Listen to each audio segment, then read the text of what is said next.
ಹೆಚ್ಚಾಗ್ತಾ ಇದೆ ಹೃದಯಾಘಾತದ ಪ್ರಕರಣಗಳು. ವಯಸ್ಕರಲ್ಲಿ ಹೃದಯಾಘಾತಕ್ಕೆ ಕೋವಿಡ್ ಲಸಿಕೆ ಕಾರಣ ಅಲ್ಲ ಅನ್ನೋದನ್ನ ತಿಳಿಸಲಾಗ್ತಾ ಇದೆ ಈಗ. ಸೊ ICMR ಏಮ್ಸ್ ಜಂಟಿ ಅಧ್ಯಯನ ವರದಿಯಲ್ಲಿ ಇದನ್ನು ಸ್ಪಷ್ಟಪಡಿಸ್ತಾ ಇದ್ದಾರೆ. ಹೃದಯಾಘಾತಕ್ಕೆ ಬದಲಾದ ಜೀವನ ಶೈಲಿ, ಆನುವಂಶಿಕ ಹಿನ್ನೆಲೆ ಕಾರಣ. ಕೋವಿಡ್ ಲಸಿಕೆ ಹೃದಯಾಘಾತದ ಮಧ್ಯ ಯಾವುದೇ ಸಂಬಂಧ ಇಲ್ಲ. ಅನಾರೋಗ್ಯಕರ ಜೀವನ ಶೈಲಿಯಿಂದ ಹೃದಯಾಘಾತ ಸಂಭವಿಸ್ತಾ ಇದೆ. ICMR ಏಮ್ಸ್ ಜಂಟಿ ಅಧ್ಯಯನ ವರದಿಯ ಬೆನ್ನಲ್ಲೇ ಕೇಂದ್ರ ಆರೋಗ್ಯ ಸಚಿವಾಲಯದಿಂದ ಈಗ ಮತ್ತೊಂದು ವರದಿಯನ್ನು ಬಿಡುಗಡೆ ಮಾಡಲಾಗಿದೆ. ಕೋವಿಡ್ ಲಸಿಕೆಯಿಂದ ಹೃದಯಾಘಾತ ಆಗಿದೆ ಅನ್ನೋದು ತಪ್ಪು. ಲಸಿಕೆಯಿಂದ ಹೃದಯಾಘಾತ ಸಂಭವಿಸುವ ವೈಜ್ಞಾನಿಕ ಪುರಾವೆ ಇಲ್ಲ. ಆಧಾರ ರಹಿತ ಆರೋಪ ಸಾರ್ವಜನಿಕರಲ್ಲಿ ಭಯ ಉಂಟು ಮಾಡುತ್ತೆ. ಕೋವಿಡ್ ಲಸಿಕೆಯ ವಿರುದ್ಧ ಗೊಂದಲ ಸೃಷ್ಟಿಸಬಹುದು. ಇದು ಸಾರ್ವಜನಿಕ ಆರೋಗ್ಯಕ್ಕೆ ಹಾನಿಕಾರಕವಾಗಿದೆ. ಲಸಿಕೆಯ ಊಹಾಪೋಹಗಳ ಬಗ್ಗೆ ಆರೋಗ್ಯ ಸಚಿವಾಲಯ ಸ್ಪಷ್ಟನೆಯನ್ನ ನೀಡ್ತಾ ಇದೆ. ಈ ಹೃದಯಾಘಾತಕ್ಕೆ ಕಾರಣ ಏನು ಅನ್ನೋದನ್ನು ಕೂಡ ವರದಿ ಹೇಳ್ತಾ ಇರುವಂಥದ್ದು. ಅಂದರೆ ಕೋವಿಡ್ ಲಸಿಕೆ ಕಾರಣ ಅಲ್ಲ ಅಂತ ಅಂದಮೇಲೆ ಇನ್ನೇನಿರಬಹುದು ಹೃದಯಾಘಾತಕ್ಕೆ ಕಾರಣ, ಅದನ್ನು ಕೂಡ ನಾವಿಲ್ಲಿ ನೋಡ್ಕೊಳ್ಬೇಕಾಗತ್ತೆ ಅಲ್ಲ. ಸೊ ಆ ಕಾರಣ ಏನು ಅನ್ನೋದು ತುಂಬ ಜನಕ್ಕೆ ಇರುವಂಥ ಪ್ರಶ್ನೆ. ಈಗ ಕೋವಿಡ್ ಲಸಿಕೆ ಕಾರಣ ಅಲ್ಲ, ಮತ್ತು ಇನ್ನೇನು ಕಾರಣ ಇರ್ಬೋದು? ಯಾಕೆ ಇತ್ತೀಚೆಗೆ ಈ ಹೃದಯಾಘಾತಗಳ ಸಂಖ್ಯೆ ಹೆಚ್ಚಾಗ್ತಾ ಇದೆ? ಮೊದಲೆಲ್ಲ ಹೀಗಿರಲಿಲ್ಲ.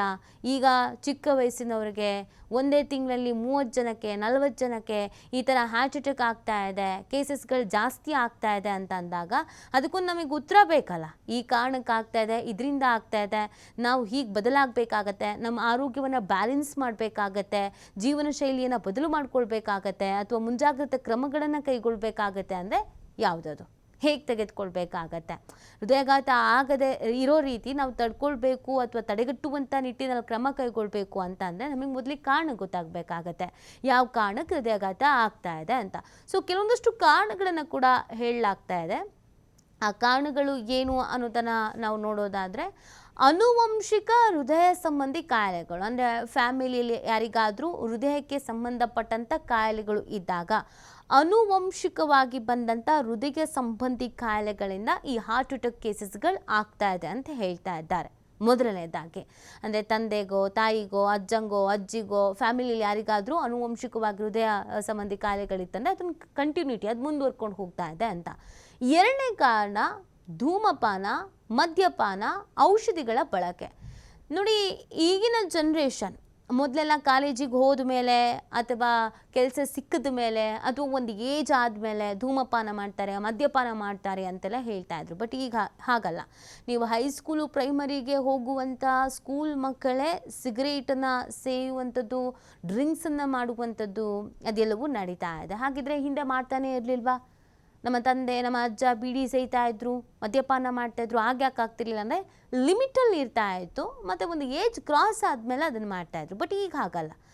ಬೆಳಗ್ಗೆಯಿಂದ ರಾತ್ರಿವರೆಗೂ ಸಿಗರೇಟ್ ಸೇಯೋರು ಕೂಡ ಇದ್ದಾರೆ. ಸೊ ಜಾಸ್ತಿ ಬಳಕೆ ಮಾಡಿದ್ದು ಈಗಿನ ಜನ್ರೇಷನಲ್ಲಿ.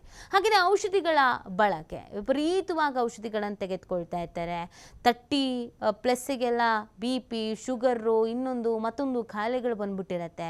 ಅವುಗಳಿಗೆ ಮಾತ್ರ ತೆಗೆದುಕೊಳ್ತಾ ಇರ್ತಾರೆ. ಎಷ್ಟೋ ಜನರ ಮನೆಯಲ್ಲಿ ಅವರ ಪೇರೆಂಟ್ಸಿಗೆ ಗೊತ್ತಿರೋದಿಲ್ಲ, ಸ್ಟ್ರೆಸ್ಫುಲ್ ಲೈಫ್ ಲೀಡ್ ಮಾಡ್ತಾ ಇರ್ತಾರೆ. ಬೆಳಗ್ಗೆ ಎದ್ದೇಳು, ಕೆಲಸಕ್ಕೆ ಹೋಗು, ಸಂಜೆ ಬಾ, ನಿದ್ದೆ ಬರ್ತಾ ಇಲ್ಲ, ರಿಲೀಫ್ ಆಗಲಿ, ನಿದ್ದೆ ಮಾತ್ರೆ ತಗೊಳ್ಳೋಣ, ಸ್ಟ್ರೆಸ್ ರಿಲೀಫ್ ಆಗೋದಕ್ಕೆ ಮಾತ್ರೆ ತಗೊಳ್ಳೋಣ, ಈ ಥರ ಮಾತ್ರೆಗಳನ್ನು ತೆಗೆದುಕೊಳ್ತಾ ಇರ್ತಾರೆ. ಅವ್ರ ಮನೇಲಿ ತಂದೆ ತಾಯಿಗೆ ಗೊತ್ತಿರೋದಿಲ್ಲ, ಮಗಳು ಯಾರೋ ಕೆಲಸಕ್ಕೆ ಹೋಗ್ತಾ ಇದ್ದಾರೆ, ಏನು ಬೆಳಗ್ಗೆ ಹೋಗ್ತಾರೆ ಸಂಜೆ ಬರ್ತಾರೆ ಅನ್ನೋ ಥರ ಕಾನ್ಸೆಪ್ಟ್ನಲ್ಲಿ ಇರ್ತಾರೆ. ಸಂಬಳ ಬರ್ತಾ ಇದೆಯಾ, ಎಷ್ಟು ಬರ್ತಾ ಇದೆ, ಜಾಸ್ತಿ ಬರ್ತಾ ಇದೆಯಾ, ಈ ಕಾನ್ಸೆಪ್ಟ್ನಲ್ಲಿ ಇರ್ತಾರೆ.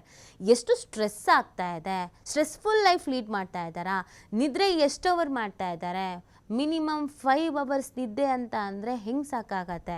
ಇದು ಯಾವುದನ್ನು ಮನೇಲಿರೋರು ಕೇಳೋದು ಇಲ್ಲ, ಯೋಚನೆನೂ ಮಾಡೋದೇ ಇಲ್ಲ.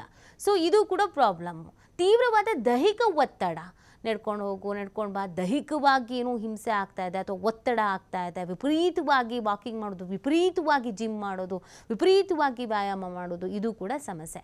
ಹೃದಯಕ್ಕೆ ಸಂಬಂಧಿಸಿದ ಕಾಯಿಲೆಗಳು, ಕೆಲವರಿಗೆ ಹಾರ್ಟಿಗೆ ಸಂಬಂಧಪಟ್ಟಂಥ ಪ್ರಾಬ್ಲಮ್ಸ್ಗಳಿರುತ್ತೆ. ಅದು ಕೋವಿಡ್ ಸೋಂಕಿತ ದೀರ್ಘಕಾಲೀನ ಆರೋಗ್ಯ ಸಮಸ್ಯೆ.